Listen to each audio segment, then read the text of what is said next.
Quando nós vamos falar sobre a opinião de outras pessoas, quando nós vamos envolver outras pessoas em nossas análises, em nossas críticas, e aqui crítica tomando no bom sentido, né, a crítica construtiva, a crítica científica, creio que é muito importante que a gente faça de acordo com aquele ensinamento tão importante que o próprio Jesus nos deu, né? Que é fazer aos outros o que quereríeis que fizessem a nós mesmos, o que quereríamos que fizessem a nós mesmos. E o que eu gostaria que fizessem a mim, em se tratando deste escopo aqui de espiritismo, ciência espírita, que se qualquer um, identifique que eu esteja falando alguma coisa errada, que eu esteja cometendo um engano baseado na ciência espírita de Kardec, que você vá lá, que você pesquise e que você me demonstre em Kardec que, olha, segundo esses pontos aqui, segundo tudo isso aqui, e não um ponto isolado, tá, gente? Kardec, a gente não pode pegar, por exemplo, a questão tal do Livro dos Espíritos. A gente tem que estudar. Por isso que eu sempre tenho tomado esse cuidado. É uma construção. As obras de Kardec são obras científicas, é uma construção. Então, ao máximo possível, buscando trazer tudo aquilo e mostrando, olha, de acordo com isso, isso, isso e aquilo, eu acho que você está cometendo um engano. Eu vou ficar com raiva de você? Eu vou me vitimizar? Não vou. Eu vou te agradecer, porque eu não quero errar. Eu quero errar o menos possível. E se eu estiver me baseando em uma forma de ver errado, em um entendimento errado daquilo que eu estou falando, que ótimo se você estiver me demonstrando que eu possa estar errado. Eu vou verificar, eu vou compreender, eu vou trazer para o grupo, porque o que eu tenho trazido aqui não é nada baseado nas minhas opiniões, nem na minha interpretação pessoal das obras espíritas, mas sim no que nós temos estudado. Eu vou levar, então, isso que você me demonstrar para o grupo e a gente vai estudar sobre isso, vai dialogar sobre isso, porque o diálogo é que ajuda na construção. E o diálogo baseado em ciência é substancial. É assim que o Espiritismo foi, inclusive, desenvolvido, né? Através do diálogo de todas as partes, com os espíritos, na comunicação universal, etc. Então, isso é muito importante. Isso não é, de forma alguma, como alguns queiram dizer, baixar a vibração, fazer com que as pessoas entrem numa vibração ruim. É claro que não, gente, isso é ciência. E cada um pode discordar, mas discordar baseado em opinião é a mais completa perda de tempo. Não tem nenhuma agregação científica para isso. Eu acho que você está errado, Paulo. Paulo, você está falando uma besteira muito grande. Tá, então me demonstre onde está. E a pessoa não demonstra nunca, né? E isso realmente não constrói nada. Do contrário, aí sim, aí a gente está ajudando muito, não só no desenvolvimento do espiritismo, como que também a gente erre menos.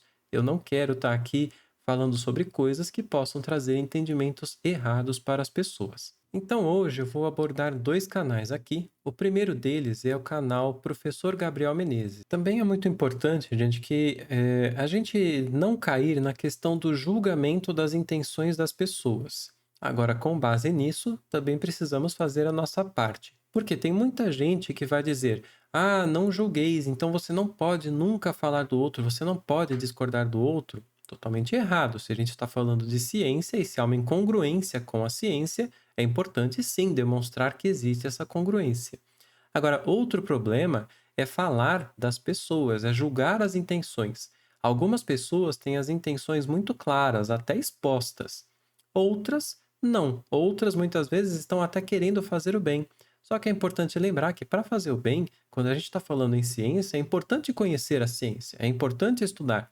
E lembrando sempre, o Espiritismo como ciência existe nas obras de Kardec. Depois disso, ela foi abandonada. Ele não fechou, mas ela foi abandonada, essa metodologia científica. Para que a gente possa voltar a desenvolver o Espiritismo, é necessário retomar a metodologia científica, retomar tudo aquilo que existia naquela época. Toda aquela compreensão, as evocações particulares, o diálogo com os espíritos, o questionamento, a comunicação universal e submeter todas essas comunicações ao crivo da razão, a concordância universal, enfim, tudo isso é indispensável. Então, para falar em ciência e para querer fazer o bem da melhor forma possível sobre isso, é importante conhecer essa ciência. Existe um caso, inclusive, muito interessante de jovens que se reuniram e eles queriam ajudar um amigo deles a realizar o sonho de pular de bungee jumping. Aquele negócio que você amarra uma corda nas pernas, né? Se prende todo e pula de uma ponte, pula de um precipício, etc, né? E fica lá balançando naquela corda. Eles fizeram isso, eles pegaram uma corda, eles amarraram no amigo, eles prenderam muito bem, tomaram certos cuidados ali, mas eles esqueceram de um detalhe muito importante, que foi o de calcular o tamanho necessário dessa corda de acordo com as leis da física, por causa da extensão da corda, da altura do lugar e tudo mais. Esse jovem então pulou do precipício e se arrebentou no chão e morreu. Então vejam, é muito importante eu conhecer a ciência quando a gente está querendo falar sobre ela, tá bom? Bom, então a gente vai falar aqui sobre o professor Gabriel Menezes, né? O canal dele é um canal sobre misticismo, inclusive existem diversos vídeos ali chamados Papo Místico. Ótimo! Se ele acredita que isso é bom, se ele acredita que isso faz o bem para as pessoas e ele quer falar sobre isso, tudo bem, pode falar. Agora, é importante lembrar que espiritismo e misticismo são como água e óleo. Eles não andam juntos, eles não se misturam, eles não conseguem andar no mesmo caminho, porque misticismo não é ciência, não é baseado no método científico, tá? O espiritismo é. Então, ótimo. Vamos falar sobre misticismo? Vamos falar sobre misticismo. Ah, mas eu quero falar sobre espiritismo? Então é necessário estudar as obras espíritas, é necessário mergulhar na revista espírita, é necessário estudar bastante para errar menos, porque mesmo assim, às vezes o entendimento, a gente entende alguma coisa errada e precisa de mais elaboração. Mas então, vamos falar sobre uma coisa e não sobre outra. Ah, quero falar sobre espiritismo? Tudo bem, só que então eu vou ter que estudar muito sobre espiritismo nas obras de Kardec, tem que mergulhar nessas obras na revista espírita para que a gente possa entender muito bem daquilo para depois querer ensinar, querer compartilhar com os outros, tá? E aqui qual é o problema? Ele fez um vídeo recentemente chamado Israel e Palestina, o que o espiritismo e a espiritualidade revelam sobre essa guerra kármica. Esse é o problema. No vídeo, ele fala como se fosse uma questão de karma. E é aí que mora o problema. Espiritismo não fala sobre karma, não fala sobre lei de ação e reação, não fala sobre lei do retorno. O Espiritismo demonstra o contrário. Agora, o que é o karma na sua concepção original? É a consequência dos nossos atos. Até aí, olha, tudo maravilhoso. Por quê? Os nossos atos geram consequências, boas ou ruins. Nós vamos aprender com eles, ou às vezes a gente se apega a essas consequências quando elas são ruins, simplesmente porque elas nos agradam, né? Ali na Palestina, com Israel, toda aquela região ali, existe um problema de muito longe, que é o quê? Uma guerra religiosa, baseada em concepções religiosas, onde, por exemplo, esse ataque terrorista do grupo Hamas, ele gerou consequências, que são principalmente o quê? O sofrimento daquelas pessoas, o abalo daquela região. Qual é a questão do outro lado? A reação do outro lado é uma questão de escolha. Israel escolheu revidar. Poderia não ter escolhido, não sei se isso seria bom, não estou aqui para analisar isso. Mas eles escolheram revidar, escolheram ir lá atrás e tomar suas ações. Isso é uma questão de escolha, não é questão de karma, nessa ideia de que o que você faz você vai receber de volta, que você vai pagar sobre isso. Gente, quando a gente está falando de espírito, sempre é questão de escolha. Lei de ação e reação, isso é uma lei física, ok? Isso é uma lei física. Ela funciona assim, olha. Ela diz o seguinte, ela demonstra o seguinte: quando eu empurro este meu celular aqui, olha, esta força que eu estou oferecendo aqui nesse celular, ele está oferecendo uma força contrária de mesma intensidade, ok? Isso é lei de ação e reação. Quando se trata de espírito, é sempre uma escolha. Se a pessoa vem e me dá um murro na minha cara, vai doer, eu posso cair no chão, eu posso ter diversos problemas, inclusive com isso. Agora, é minha escolha se eu vou reagir com ela, Se eu vou lá depois e eu vou dar um murro nela também, se eu vou querer cometer algum mal contra ela, se eu vou de repente chamar a polícia porque, seja porque eu vejo que aquela pessoa é uma pessoa perigosa, ou seja pelo que for, ou se simplesmente eu vou escolher falar, não, esse aí é um coitado, ele aqui tá fazendo coisa errada, ele vai sofrer com isso, inevitavelmente ele vai sofrer com isso, é sofrimento moral, eu quero dizer, pela forma com que ele age. Aí tem outra questão também, né? Pode ser que ele me tenha dado um murro na cara simplesmente porque ele não conseguiu conter uma raiva muito grande em uma discussão que a gente tenha tido. E aquilo tenha sido só um erro, ele não tem esse hábito, ele não faz isso com as pessoas. Foi um erro ali, né? Veja como tem tantas nuances e como a gente não pode classificar as coisas dessa forma, né? E de forma alguma a gente pode virar ali e dizer: ah, não, essas pessoas que estão morrendo lá hoje, elas estão pagando débitos porque na vida passada elas foram os soldados que mataram outros. Gente, pelo amor de Deus, o Espiritismo demonstra que não é assim que acontece. Demonstra. Então, cuidado, eu não vou ficar repetindo aqui toda a teoria, porque isso eu já falei várias vezes, isso está no Espiritismo, é só ir lá e estudar, tá? Então não vou ficar abordando aqui de novo. Vamos então para o próximo caso. O próximo caso é o do Canal Espírita, do professor Luiz Fernando Amaral, tá? Onde lá ele fez um vídeo recentemente falando sobre perguntas e respostas, perguntas que os seguidores deles faziam, né? Tinham feito, e ele ali dando respostas. Luiz Fernando, pelo amor de Deus, eu não estou aqui para ficar falando sobre pessoas, sobre as intenções, já falei várias vezes disso, né? O que eu estou querendo demonstrar é que, se vamos falar de espiritismo, vamos demonstrar então onde está isso em Kardec, tá? Ah, a pessoa fez tal pergunta. Vamos lá, Kardec, Revista Espírita, pesquisa. Pega lá os PDFs, faz uma pesquisa lá no Fox City Reader, né? Faz uma pesquisa geral em todos os PDFs e verifica aquele termo. Vai pesquisando, vai pegando anotações, né? É importante, em vez de a gente fazer um vídeo todo dia, vamos fazer um vídeo por semana, mas que a gente pesquise muito no Espiritismo para responder acertadamente sobre isso, para que a gente não caia no erro, muitas vezes, mesmo que seja involuntário, de desviar pessoas por pensamentos enganosos, tá? Então, ali, tem o caso de uma pessoa ali que fala que perdeu o marido, né? Fazia 3 meses, ele morreu, que ela tá muito mal e só tem sonhado com ele sofrendo doente. E o Luiz Fernando responde que isso provavelmente não era ele, que isso eram espíritos obsessores. E essa questão de espíritos obsessores virou mote no espiritismo, né? Tudo é espírito obsessor. E quem disse, gente? É só estudar lá na Revista Espírita, a gente vai ver que existem tantas nuances, como sempre, né? Não dá pra gente ficar classificando dessa forma. Quem foi que disse que é espírito obsessor? Por exemplo, quando a minha avó morreu, eu sei que ela não estava sofrendo do outro lado por diversas questões, mas eu passei meses, talvez até mais de ano, sonhando com ela como se ela estivesse sofrendo ainda. Por quê? Porque eu vi ela sofrendo, porque aquilo ficou gravado na minha mente e aquilo me incomodava. Não quer dizer que ela estava sofrendo. Às vezes, quer dizer. Agora, aí vai uma questão de cada um. Como era essa pessoa? No que ela acreditava? Como era a sua espiritualidade? Será que ela estava bem?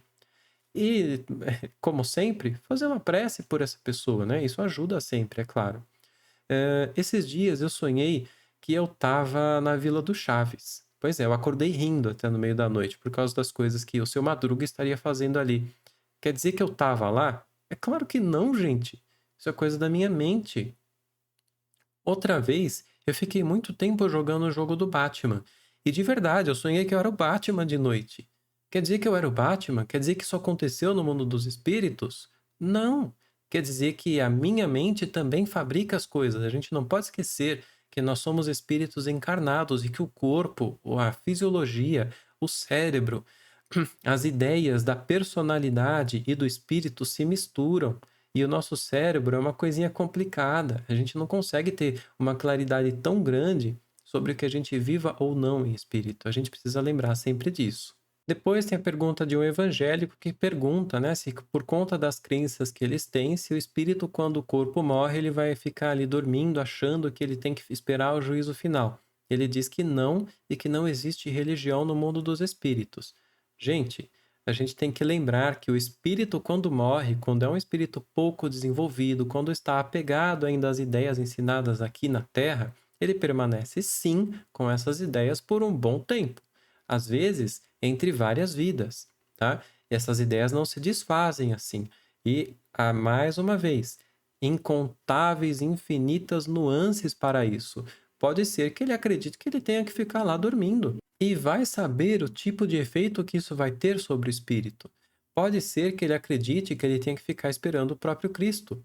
Aliás, vejam só, os próprios espíritas do movimento espírita sofrem com isso, porque está sendo tão ensinado, tão martelado a falsa ideia do umbral, do Vale do Suí, aquela coisa, que quando as pessoas morrem, elas ficam, na verdade, antes de morrer, elas já estão lá tremendo de medo, achando que elas vão pro umbral, e quando elas morrem, se tiverem um sofrimento moral, elas acreditam que elas estão nesse lugar e que elas têm que ficar ali por causa disso, disso, daquilo, que elas têm que ficar esperando o resgate de outras pessoas, que elas têm que entendem como essas ideias são complicadas? As ideias que a gente tem nos atrapalham.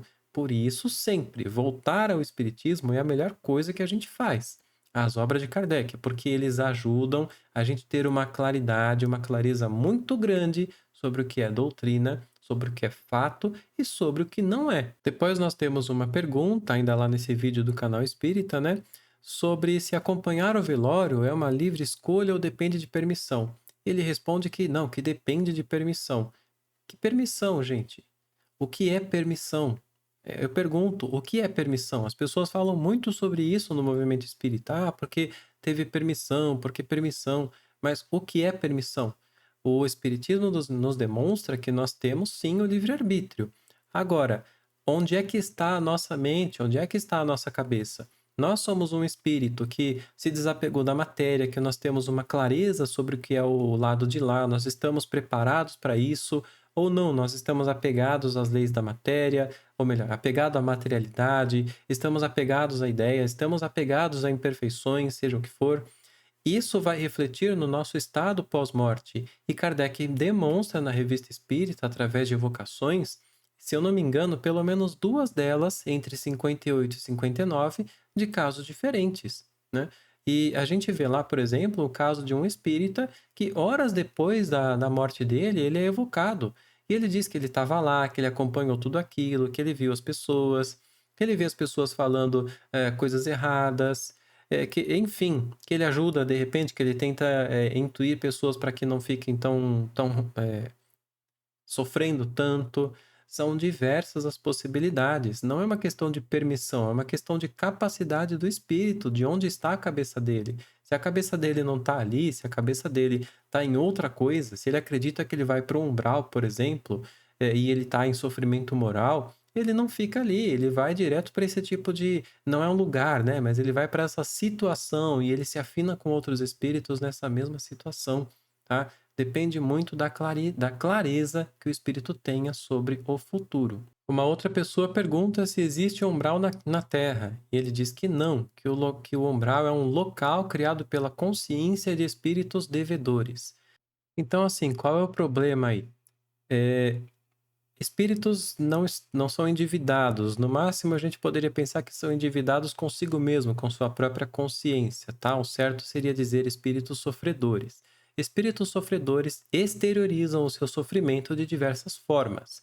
E isso vai, inclusive, de acordo com a ideia prévia que eles têm, com a crença que eles têm. Eu já falei, se a gente ensina tanto essa questão do umbral, eles vão exteriorizar essa ideia. Se o espírito ele acredita no purgatório, ele vai exteriorizar essa ideia. Se ele acredita no inferno, ele vai exteriorizar essa ideia. E essa exteriorização ela pode ser materializada, muito provavelmente em conjunto, né, por conta dessa sintonia, como também pode ser simplesmente uma ideia interna e ele falar em figuras, né?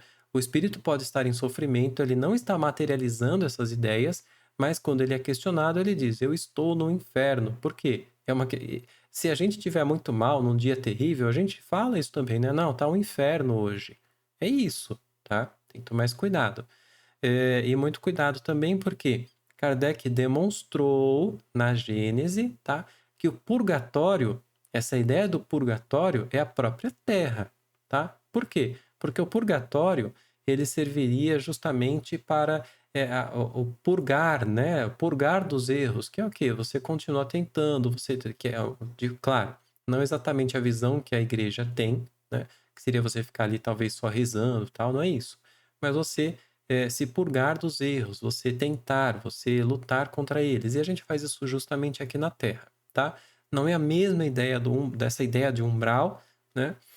Que seria onde os espíritos sofredores ficariam, que também não é uma ideia exata, porque são também infinitas as nuances. Espíritos sofredores podem exteriorizar lugares, podem não exteriorizar, podem agir de uma forma, de outra, depende das ideias que ele tenha.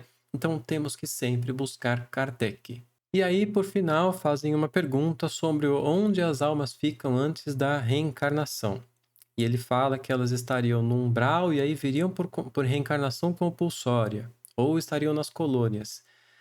Amigos, é o seguinte: umbral, já demonstramos, não é um lugar, é uma situação mental, é uma situação do espírito, tá? Pode ser exteriorizada ou não. Vamos lá, retomemos a Revista Espírita. Março de 1858, evocação do assassino Lemer. Ele diz que ele nasceu naquele estilo de vida, naquele ambiente de vida muito difícil, por escolha dele, tá?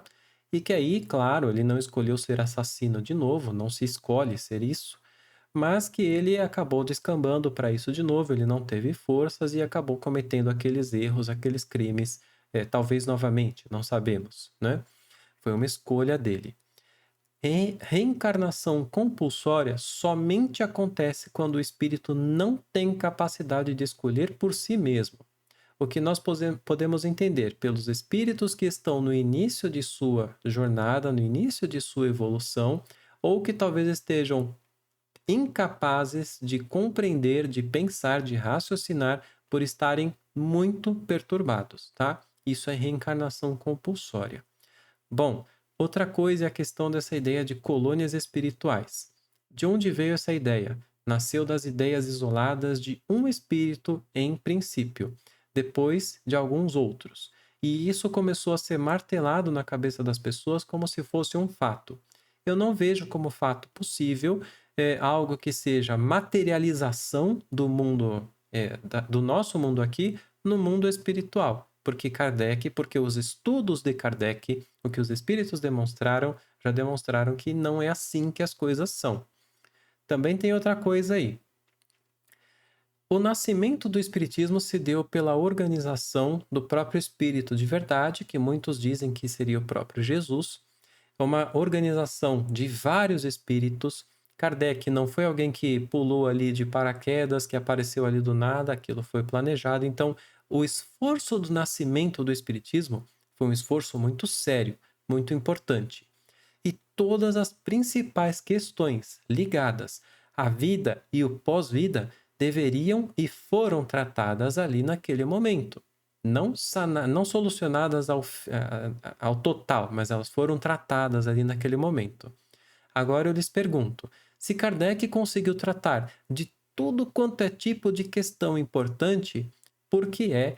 E os espíritos muitas vezes faziam com que situações fossem criadas, com que pessoas chegassem a Kardec, assuntos chegassem a Kardec, espíritos fossem apresentados ali nas evocações, para que justamente suscitassem certos pontos, certos questionamentos, certos princípios importantes. E eu lhes pergunto: por que é que justamente naquele momento não apareceu esse fato, que muitos defendem ser um fato hoje, de que a gente, quando morre, vai para o umbral ou para uma colônia espiritual?